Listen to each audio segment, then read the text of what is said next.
ቲና ያሰበችው አልተሳካላትም ማለት ነው። ትሁት እንግዲህ ጉሮሮዋን ይዛ አንቃት ነበረ። ካሌብ ሲጠይቃት ተዋት ይችን ቀበጥ አለች። ስትቀብጥ ነው። ለምንድን ነው በቆሻሻ ሻይ ያፈላሹ በቆሻሻ ውሃ ሻይ ያፈላሹ ብዬ ስለተናገርኳት ነው ብላ መልስ መለሰችላት። ካነቀቻት በኋላ ማለት ነው። እንግዲህ ዛሬ ቲና ያሰበችው ሻይ አፍልታ ሁሉንም ቤተሰብ እንግዲህ በመርዝ ለመጨረስ ነበረ። እሱም አላማው አልተሳካላትም። ትሁት እንግዲህ ነቅታባታለች። እሱም ሻዩን ሊጠጡ ሲሉ ሻዩን እንዳትጠጡ በቆሻሻ ውሃ ነው ያፈላችሁ ብላ ቲና በጣም ተናዳባት፣ እጅግ በጣም ተናዳባት ሄዳ ለትሁት እጮኛ ይችን ልጅ ወይ ውሰድልኝ ወይ አስወግዳታለሁኝ ብላ ስትለው አንቺን ነው የማስወግድሽ ትሁቴ ምንም እንዴት ትሆን አልፈልግም ብሎ መልስ ሰጥቷታል ማለት ነው። ግን ያንን ቢሆን ከስራሽ ይሄ ስራችን ተቋረጠና ሌላ አላማ እቅድ ማቀድ የለብንም ማለት አይደለም ብሎ ነው እንትን ያላት። እንግዲህ ቲና ይህን የካሌብን አባት ለማስወገድ የማትጥረው የማትፈነቅለው ድንጋይ የለም ማለት ነው።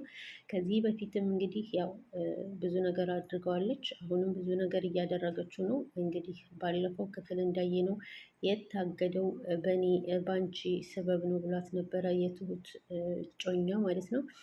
ትሁትም እንግዲህ ስጋት ላይ ናት። የካሌብ አባት ግን ትሁት እኔ በታመምኩበት ሰዓት ብዙ ነገር ውላልኛለች እና ብዙ ስቃይ አብራ ተሰቃይታለች እና ትሁትን ችግር አጋጠማት ብለን አሁን አንሸኛትም፣ ችግሯን እስከ ወዳኛው ድረስ አብረን ችግሯን እንጋፈጣለን ብሏል። ካሌብም እንደዛው ማለት ነው።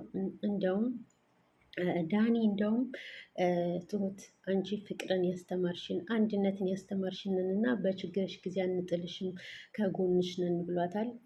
ኤደንም እንደዛው ማለት ነው። እንግዲህ ሁላቸውም ሰብሰብ ብለው በሚያወሩበት ካሌብ ለምን አንድ መንስኤ አንድ መላ አንፈጥርም? ለምንድነው ይህ ሰውዬ ወደ መጣበት እንዲሄድ ትሁት ልታገባ ነው ብለን ማንለው ብሎ ሲል አይ ለፖሊስ እናመልክት ቢሉትም ካሌብ አልተስማማም። ምክንያቱም ምስክር የለንም ምን ሲያደርግ ያየው ሰው ስለሌለ እንዴት ነው ለፖሊስ የምንሰጠው?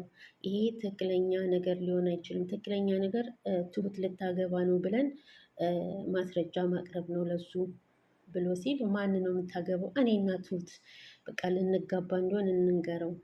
ዳኒ ግን ሳቅ ብሎ አንተ እኮ ማግባት አትችልም፣ ምክንያቱም ቲና ሰማንያህን አልቀደደችልህም ብሎ ሲለው ግራ ገባውና ኤደን ግን አንድ መላ መጣች ማለት ነው። ኤደን ለምን ትሁትን የውሸት የሚያገባ ሰው አንፈልግም ስትል ካሌብ እጅግ በጣም የደነገጠው ማለት ነው። ምክንያቱም ካሌብ ትሁትን እጅግ በጣም ይወዳታልና በጣም ደነገጠ ማለት ነው።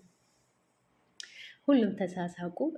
ለማንኛውም ትሁትን ከጎኗ መሆን አለብን አለ ካሌብ ማለት ነው። በዛ አጋጣሚ እንግዲህ ትሁት ወደ ውጭ በወጣችበት አጋጣሚ ነው ማለት ነው ቲናና የትሁት እጮኛ ሲገናኙ ያገኘቻቸውና የማንን ፎቶ እንደሆነ ባይታወቅም ፎቶ እያሳያት ተገናኝተው ነበር ማለት ነው።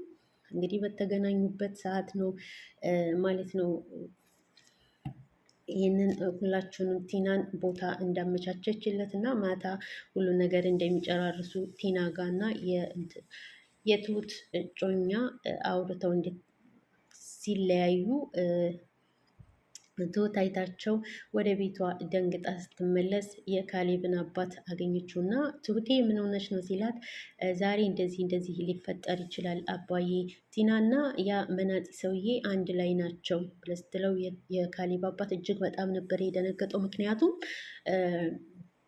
ቲና የማሰራው ነገር የለም ግን ሰውየው ጋር እንዴት እንደተዋወቀች ግራ ገባቸው እና ከዚህ በፊትም እኔን ያሳገተች ሁለተኛ ለካ እሷ ናት ብሎ አሰበ።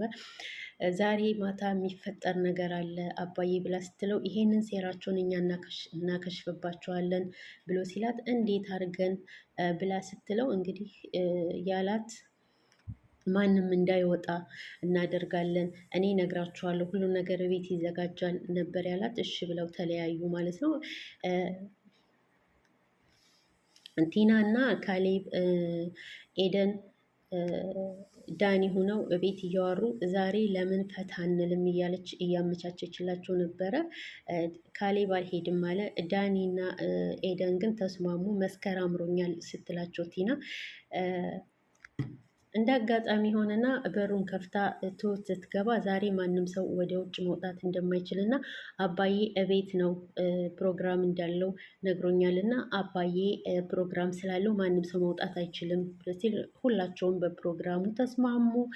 ፕሮግራማቸውን እቤት ማድረግ እንደሚፈልጉ ሁላቸውም ተናገሩ ማለት ነው። እዚህ መካከል ወይዘሮ ቲና እጅግ በጣም ተናደደች በትሁት ማለት ነው። እንዴት ለምን ምን አይነት ፕሮግራም እያለች እየተማጎተቻት ነበር። እሷ ግን አላቅም አባዬ ነው ያለኝ እያለቻት ነበረ ትሁት ማለት ነው። በዚህ አጋጣሚ ወደ ትሁት እጮኛ ሄዳ አላማዋ እንዳልተሳካላትና እያከሸፈችባት እንደውም ስትነግረው እሱ ደግሞ ችግር የለውም አንቺ ብቻ ይሄን ነገር የሚጠጡበት ላይ የእንቅልፍ ኪኒን አድርጊበትና ሁሉም ሲተኙ መጥቼ ሰውየውን እኔ እገላግለዋለሁ ነበር ያላት። እሷም ተስማምታ ወደ ቤት ሄዱ።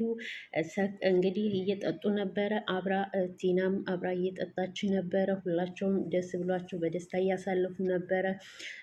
የካሌብም አባት ካሌብም ሁላቸውም በደስታ እያሳለፉ ነበር። እንግዲህ ወይዘሮ ቲና ሰውየውን አስገብተዋለች። እንግዲህ ሰውየው ምን እንዳደረገ የሚቀጥለው ክፍል እናያለን። ይህ ሰውዬ አገኛቸው፣ ገደላቸው፣ አፈናቸው የሚቀጥለው ክፍል እናያለን። እጅግ በጣም የሚያጓጓ እየሆነ ነው ማለት ነው። ትሁት ወይዘሮ ቲና ያው እንዳልኳችሁ አያልቅባትም። ሌላ በሌላ ነገር በቃ መፈራገጥ ይዛለች የሰው ሀብት ለመቀማት